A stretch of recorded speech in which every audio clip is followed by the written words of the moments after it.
உங்கள் இல்லங்களில் வந்து உங்கள் உள்ளங்களை உயிர்ப்பிப்பது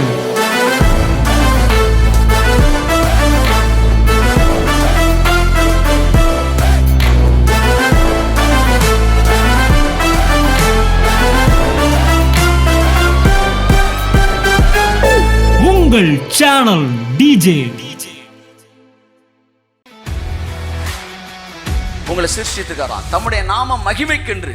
அதனால உங்க வாழ்க்கையில எவ்வளவு உயர்வு வந்தாலும் அது உங்களுக்கு பெருமை இல்லையா, அவருக்கு தான் பெருமை.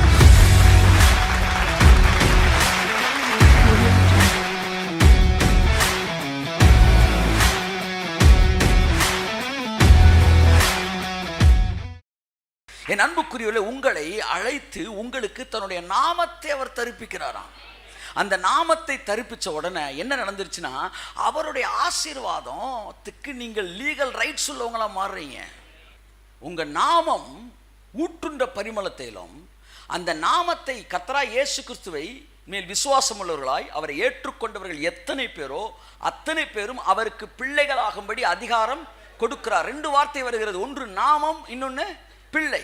அவருடைய நாமத்தின் மேல் விசுவாசம் உள்ளவர்களாய் எத்தனை பேர் இயேசுவின் நாமத்தை விசுவாசிக்கிறீர்கள்? நீங்கள் நாமத்தை விசுவாசிக்கிறபடினால் நீங்கள் அவருடைய பிள்ளைகளாய் இருக்கிறீர்கள். உங்களுக்கு அவருடைய நாமம் தரிப்பிக்கப்பட்டு கைத்தட்டுங்க ஒருத்தவர். ஆமென். ஆசீர்வாதங்கள் என் செயலுக்காக கொடுக்கப்படவில்லை, என் மேல இருக்க அவர் இன்சியலுக்காக கொடுக்கப்படுகிறது. அப்ப கர்த்தராகிய இயேசு கிறிஸ்துவை நீங்கள் சொந்த ரட்சகராக ஏற்றுக்கொண்ட உடனே உங்களுக்கு டக்குன்னு அவர் இன்சியலை போட்டுறாரு. இப்ப வரப்போறது எல்லாம் எதன் பேருக்கு வரப்போகுது? இன்சியலுக்கு தான் வருது.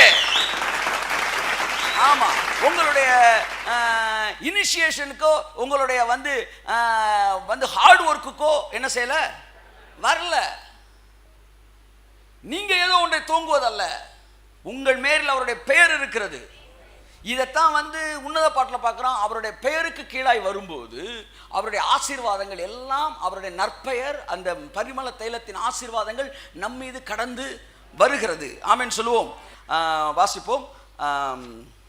ஏசாயா 43:7. நான் என் மகிமைக்கென்று, நான் என்னுடைய மகிமைக்கென்று சிருஷ்டித்து உருவாக்கி படைத்து என் நாமம் தரிக்கப்பட்ட யாவரையும் கொண்டு வா என்பேன். என் அன்புக்குரியவர்களே, கர்த்தர் சொல்றாராம், என் நாமம் தரிக்கப்பட்டவர்களை கொண்டு வா என்பார். இன்றைக்கு கர்த்தராகிய இயேசு கிறிஸ்துவின் சொந்த ரட்சகரை ஏற்றுக்கொள்கிறீர்களோ அன்றைக்கு அவருடைய நாமம் உங்களுக்கு தரிப்பிக்கப்படுகிறது. அவ்வளவுதான். எத்தனை பேர் இயேசு ஏற்றுக்கொண்ட கை தூக்குங்க. வேற ஒண்ணுமே இல்லை சார், உங்க மேல அவர் இன்சியல் இருக்கு. அதனால உங்களை அவர் தன்னுடைய நாமத்துக்கென்று உங்களை சிருஷ்டித்துக்காராம், தம்முடைய நாம மகிமைக்கென்று. அதனால உங்க வாழ்க்கையில எவ்வளவு உயர்வு வந்தாலும் அது உங்களுக்கு பெருமை இல்லையா, அவருக்கு தான் பெருமை. என் அன்புக்குரியவர்களே, அப்போ உங்களை மகிமைப்படுத்தும்படிக்கு தேவன் விரும்புகிறார். உங்களுக்கு தன்னுடைய நாமத்தை அவர் தரிப்பித்திருக்கிறார். ஏதோ நான் 3 மணி நேரம் ஜோம் பண்றேன், 4 மணி நேரம் ஜோம் பண்றேன், நான் உபவாசம் எடுக்கிறேன், நான் கண்ணீர் விடுறேன், நான் என் சுய பக்தியில் ஏதோ ஒன்றை செஞ்சு கொண்டிருக்கிறேன், ஆகையால் தேவன் என்னை ஆசீர்வதிக்கிறார் என்று சொல்வாயானால் அதன் மீது இருக்கிற ஆசையை விட்டுவிட வகை வாருங்கள். தேவன் அதன் அடிப்படையில் ஒருவனை ஆசீர்வதிக்கவில்லை. தேவன் தன்னுடைய நாமத்தை உங்கள் மீது தரிப்பித்திருக்கிறபடி உங்களை ஆசீர்வதிக்கிறார். நீங்கள் வீட்டுக்கு போகிறீங்க, உங்கள் பையன் இன்னைக்கு வீட்டுக்கு வரா, மதிய சாப்பாடு போட்டோன்னா மதிய சாப்பாடை போடுறீங்க. எதுக்காண்டி சாப்பாடு போடுறீங்க? நான் உங்கள் வீட்டுக்கு வந்து சாப்பிட்றேன்னா ஃபோன் பண்ணி சொல்லணுங்க. சொன்னால் ரெடி பண்ணுவீங்க, அதுவும் அன்றைக்கி தான். ஆனால் அடுத்தடுத்து என்ன செய்ய முடியாது. ஆனால் உங்கள் பையன் உன்னை சொல்லி தான் நீங்கள் ரெடி பண்ண வேண்டிய அவசியம் இல்லை.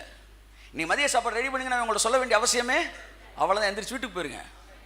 இன்றைக்கி மதிய சாப்பாடு ரெடி பண்ணுங்கன்னு உங்கள் பையன் உங்கள்கிட்ட சொல்ல வேண்டியது இல்லை. அவன் ஆனால் மதியம் வருவான், அவன் சாப்பிடுவான். இதையெல்லாம் அவங்கள்ட்ட சொல்ல வேண்டிய அவசியம் இல்லை. ஏன்னா ஏன் அவன் வரான், ஏன் அவன் சாப்பிட்றான்னா அவனுக்கு உங்கள் இனிஷியல் இருக்கு, அவன் உங்கள் பிள்ளை.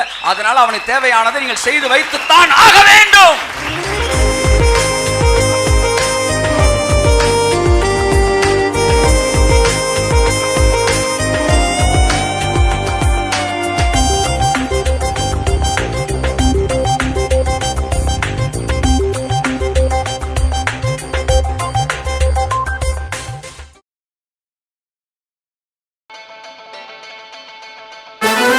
உங்கள் இல்லங்களில் வந்து உங்கள் உள்ளங்களை உயிர்ப்பிப்பது